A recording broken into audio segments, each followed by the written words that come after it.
that. Really excited to be talking with you here. My name's Isaac, and so I'm one of the SaaS consultants on our team.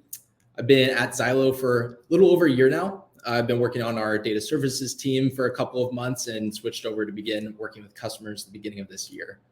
So really excited to be talking with you. One of my favorite things about working at Zylo is being able to become a master in our platform and our data and help customers like you be able to glean from that and train you and learn how to use it to the fullest potential. So we'll kind of be digging into that today. I'm also a bit of a data nerd, and so this is fun for me as well to talk about just all the different ways that we can use the data in Zylo and get data into Zylo, how we can slice and dice it to really get the most value. So kind of today's agenda we'll be covering here is we'll start off on just some of the value of flexibility there, and then go into flexible data inputs, so the different ways that we can get data into Zylo, and then the flexible outputs, the reporting, the exporting, and all of that, and then close with some key takeaways. We'll do some Q&A throughout. So just to start here, we do have a quote or a video from our podcast episode with Leah Tubb at Atlassian. And for Atlassian, they were really wanting to find the SaaS management platform of the future for them. And what they were finding was that a lot of other offerings were really zeroed in on license management, which is very important, don't get me wrong, but it's definitely more than that. And so this clip really highlights that. So I'll play this and we'll come back. What it came down to was looking at all these 5 different tools, and many of them had a very firm mindset of this is the way that SaaS management should be done. And it should be focused on license optimization. It should be focused on choosing I guess it would say license optimization was most of the others. And for us, that's just not where we are. And with our scale right now of going up to 25,000 employees and applications coming in very quickly, focusing on license optimization for 250 applications just isn't my focus. And my focus is also different from my procurement team's focus. And it's also different from my workplace tech team's focus. And it's different from my HR team's focus. And so we really wanted to be able to get reports and information out of our SaaS management tool that could fit all of those different personas. And Zylo's reporting kicked ass. Our ask from our SaaS management tool is different from whatever persona you're focused on. And Zylo enables me to get my information out in a way that I want my information out. And then I can also create different save filters to send it to my procurement team saying, hey, look at this. And I can save it for them. And we can talk through the data and we can manipulate it based on what they need. But the access to being able to pull data down, my data that I feel like I should be able to get if I want it, I could do that with Zylo. And that was awesome. Good. Yeah, so that clip really highlights, I feel like Leah gets at what we're talking about here with flexibility and the importance of that. So she mentions the various different teams that might need to be using Zylo and the ways they might need to be using it. So depending on what your role is, and really even depending on what organization you're at, what the culture is there around SaaS, you might be approaching the problem very differently of what you're trying to see, what problems you're trying to solve, what goals you're trying to achieve. And so Zylo, our platform, needs to be able to be flexible to meet those various needs, depending on who's using it that way. What it came down to was looking at all the... And so what we have here is just kind of highlighting those main different buckets. So we see on the left-hand side here, IT governance falling under usually a CIO is one main strategy. And that's going to involve a number of different things that they would use Zylo for. So whether that's handling requests, maybe that's compliance and security use cases, maybe that's digging into shadow IT. That's going to require a number of different inputs and reporting abilities that would look very different than someone who's more of a finance or procurement background, who's going to be very focused on renewals, looking at that contract side of things, looking where we can reduce total cost and find those economies of scale to consolidate applications. All very important. And we honestly suggest that we have a joint IT procurement strategy where we can bring those two together. But once again, that's going to look very different of what you're logging into Zylo to be able to accomplish. And so we want to provide that full flexibility for you and show you how you can achieve those different things beyond just what's out of the box. So we're going to start here, like I said, with some flexible data inputs, the various ways that we can get data into Zylo and what all we can bring in. So the main 3 pillars of Zylo as you know, are the financial data coming from your different, your AP and expense systems, the usage data coming from your SSO and direct integrations, and then that contract data coming directly from your contracts and invoices that our team is scraping for you and loading into Zylo. So all of this comes together to create that very full system of record, that single source of truth, which if these were the only fields that we presented to you, I would say that's very, very valuable. And it's something that is dynamic and continual discovery that you're not going to find anywhere else to the level that you find with Zylo. That said, we have plenty of other ways that we can bring in different endpoints to be able to build this out, make it more richer, make it more customizable for your needs. So we'll start here by talking around owners in Zylo. Owners, very important, especially depending on your org, if this is more distributed. We differentiate between 3 different types of owners. And maybe for you, this is all the same person for any given app, but we break it out into that app owner, who's really more of taking over those admin functions for the tool. The business owner who's handling the actual relationship with the vendor and might be more concerned about when it's time for renewal, managing those conversations, talking about maybe terminating the tool or increasing the involvement with them. So that would more be the business owner. And then the IT owner is handling a lot more of those technical questions, resetting passwords and managing different integrations, things like that. So for your org, as you think about it, maybe app and business owner is the same person for this tool, but IT owner is going to be one individual across the board for everyone. Maybe it's all 3 of these people, like I said, is the same person, and you only ever populate application owner and just treat it that way. But regardless, this gives that full flexibility to be able to go and look into the tool when it's time either for renewal, if you have a question, know who to hand it off to when there's maybe a license saving opportunity, or if there's technical issues, who to track down for that. Being able to store that in its own dynamic way in Zylo is going to be very important. Additionally, when it comes to your primary user store and the user information that we have in Zylo, for a lot of customers, this is going to be their SSO by default. So you store all of that user information there in Okta or Azure or somewhere else. And that's great. If that's where this info is, that's perfect. But for a lot of customers, that might be your HRIS integration that we want to connect. A lot of that is sitting in Workday or ADP or Bamboo HR or somewhere else. So we have again, very, very flexible free-form integration here that allows you to map directly to that platform and pull in very specific fields that you want. Let's say that you need to keep track of departmental analysis. So you see which departments are using which tools. Well, we want to be able to pull that information in for each employee so we can tie that spend back. Or maybe geography is very important for you. You're across the nation or multinational, and maybe there's tax implications there of where an employee is living. So having all of those points available to pull in is going to be very important. And this is another way to be able to do that. And then custom fields. Custom fields are huge. And again, we provide a lot of data points out of the box, but custom fields is really where this customization starts to take off, is being able to put in your hands any data that you want to come into Zylo. And it's very much a sandbox approach. So we have a number of different data types we can do. You can have drop downs, numbers, text, and then we can set default values for those fields and keep track of really just about anything that you want to see in Zylo. So a couple of examples here on the left-hand side. These are just some of the common ones, but really it's wide open of what you're able to use. So one that I've seen used is more like lifecycle management. So tracking, is this a tool that we plan to renew? Is this something that we've actually already given notice for and are going to cancel?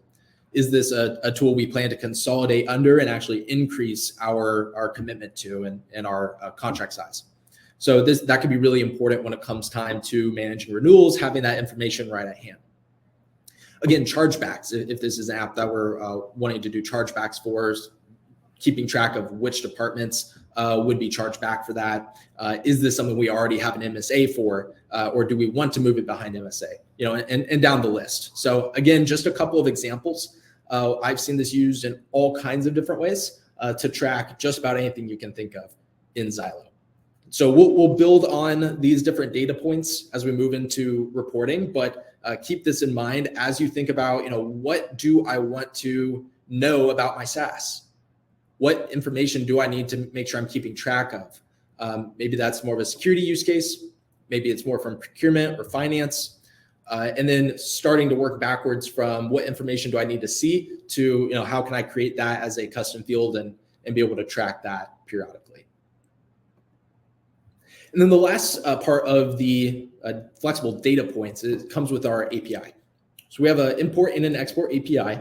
With our import API, this is how we can get usage data into Zylo for tools that we don't have a direct integration built for and is not behind your SSO today. For a lot of apps, there's an extra charge to be able to have SSO access, or maybe it's an additional tier up. And so for one reason or another, it's not behind your SSO. We don't have a direct integration. We can use our API to be able to pull all that directly from the tool and see what that usage is and license types and things like that. So really, this gives you just about anything you might want to see, gives you an ability to pull that into Zylo from a very well-rounded approach and keep track of all of that data when it comes to your SaaS. Lastly, I'll say too, we can pull in custom applications if you would like as well. Maybe it's a specific tool that your company uses that we've either not come across or might not technically be SaaS, but we want to keep track of it in Zylo. There's also ways to pull in those kind of custom applications as well. And if there's any questions on how to do any of this, your SaaS consultant is going to be a really great resource to be able to help you implement that. So we'll move on to flexible reporting. Before I do that, I want to take a moment just to pause if we have any questions. Ashley, if there's anything that's come in or any questions that you think would be relevant here to bring up, happy to address those right now. Let's see. So far, no questions in the chat, so we can keep going, Isaac, and go from there. All right. Great, sounds good. And as we get towards the end, we'll again have some more time. So if anything comes up, feel free to put those questions in the chat and we'll make sure to get to those. All right. So we're now moving from, again, the inputs to the outputs. And honestly, this is where it starts to get fun. This is where it gets exciting because we can really start to take everything that we've put into Zylo and start to manipulate it, slice and dice it in the ways that we need to see to actually drive towards business results. So the main use case here that we're going to highlight when it comes to reporting in Zylo is going to be our saved filters. Just to back up and give a little bit more context, especially if you're new to Zylo and are not as familiar with the tool, just to give some more information. In Zylo, we can filter, we can sort, we can re-add and order just about anything that you see as a field in Zylo. So you go into that subscriptions tab and you go up to that top left, you can see a filter, and we have a bunch of different dynamic filters we can apply. We can go to fields and then kind of reorder and choose what we want to see in a view and do all kinds of sorting on those fields. And so when you have that, you essentially have a filter that you want to keep track of, and we can save that as a saved filter and have that as available for your team to reference at any point, kind of as a bookmarked view. And then Zylo has also provided a number of these out-of-the-box saved filters that we've developed that we think are going to be, most valuable starting places for your team. If you go to the Zylo Insights tab, these are all based off of those saved filters that we've provided. So some of these out-of-the-box ones that we provide that we see get used very, very broadly are going to be what you see here on the screen. So expensed applications, anywhere where a tool has just been purely expensed, and you might want to keep track of that shadow IT. If something's been recently discovered, usually through payment data, we might want to be able to check that periodically too, especially if it's not gone through the right approvals. We want to know about that. Two other big ones here are license management opportunities. So just anywhere that we have that usage data that we want to be able to investigate, see if there's unused licenses, and then renewals on the horizon. So just all of your upcoming contracts that are due for renewal, being able to see those chronologically in sort of a calendar view. So these are all, again, great starting places. I would say are fully valuable in of themselves. But again, where we see that value in terms of customization and flexibility comes with creating your own saved filters. So we see a lot of folks just augmenting these existing ones. So click into one, you would maybe adjust some of the filters there, change the criteria, and then save as a new filter. And then it's kind of a pre-built template. You can think of it that way. And then also your SaaS consultant can help curate some of those for you as well, or give you good direction on how to do that. But what I like to think about as a SaaS consultant when I'm working with customers, and what I encourage my customers to think about, is start with what is the business problem you're trying to solve, what is the goal you're trying to accomplish, or the insights you're trying to see, and let's work backwards from that. Ideally, we've already brought in any of those custom fields or owners or data points. We've sourced those. And we can kind of add that into this view. But just to give you sort of a case study, a mini case study here to talk about, one example that we see very often is we're working with someone who says, I need to be able to proactively track all of my upcoming renewals for our organization and help my team to be able to either negotiate those or be able to track those unused licenses ahead of renewal so that we aren't spending money on licenses we aren't using. So great, that's a great use case of Zylo. Kind of the flow that I would suggest as a SaaS consultant using save filters is, let's start with our license management opportunities save filter. We'll then sort on, contract start date is blank. And then now we're looking at all of those contracts or all of those apps without contracts. And then add in annual spend is above a certain threshold, let's say 10K. So this gives us a high priority missing contract view. And that's what I would name it. I would save it as that, name it that, and share that with the customer. We would then source those contracts so that we can build out that full renewal calendar. Then once we have that, we would go to renewals on the horizon. We would then, that defaults to 120 days out. So maybe we want to bump that out, but that's usually going to be sufficient. We might also add in another spending threshold. Maybe we only negotiate things over 20K. So we set that as a filter. And then we would maybe pull in some of those custom fields that we want to track, pull those and add those in, put them to the front, maybe pull in those owners as well if we need to be able to check with those folks. And then what I would say is we have that final view, the save filter, very customized to what you're trying to accomplish. And then we would save that as its own new save filter. You can either share that with your team or set that as a personal filter and make that your default. And this is what I would probably recommend too. And now every time you log into Zylo, click subscriptions, you're immediately brought to this very specific view of exactly what you're logging into Zylo to see. With all the information at hand, you can go app by app with our new quick view now that we just released, and do that very efficiently. And the last thing that I would suggest, without getting ahead of myself, is pulling in alerts. And I'll talk more about that in a moment. But you can see there how we've just built an entire strategy around save filters and the flexible reporting that we offer with this. Again, lots of other different use cases for save filters. Maybe you want to do some account cleanup and you're looking at all those apps that maybe are $0 apps, have not been used in a while. We can add in some filters on basically all null values, all blank values. And then we have a list of everything we need to cancel right there. Maybe you also have a number of different custom fields that you've brought in for a specific use case. I see this with InfoSec a decent amount, where you have some security fields that you're trying to track on applications. So maybe you create a saved filter that's purely just all of those custom fields in one place. You log in and you can see those all right there. Again, endless examples that I could give right now, and I could talk a while on the different ways that we can use that. But really, when you pair the flexible data inputs with the flexible reporting, you can do just about anything that you want to see in Zylo. Now, that said, we can also export out of Zylo a lot of pretty much any table that you see as well. There's numerous visualizations in Zylo that are all exportable, and the data behind them are exportable. We can see on the subscriptions or team or payment tab that there's an ability to export any of those saved filters. So you can have a kind of a snapshot view of that data. We also have a reporting tab with all of those on-demand reports that you can download and export as well. So really empowering you to be able to use your data, whether that's to do additional manipulation in a different business intelligence tool, or if that's to be able to share across the company in a consolidated way. Our visualizations are great for that as well, to throw in slide decks and things like that.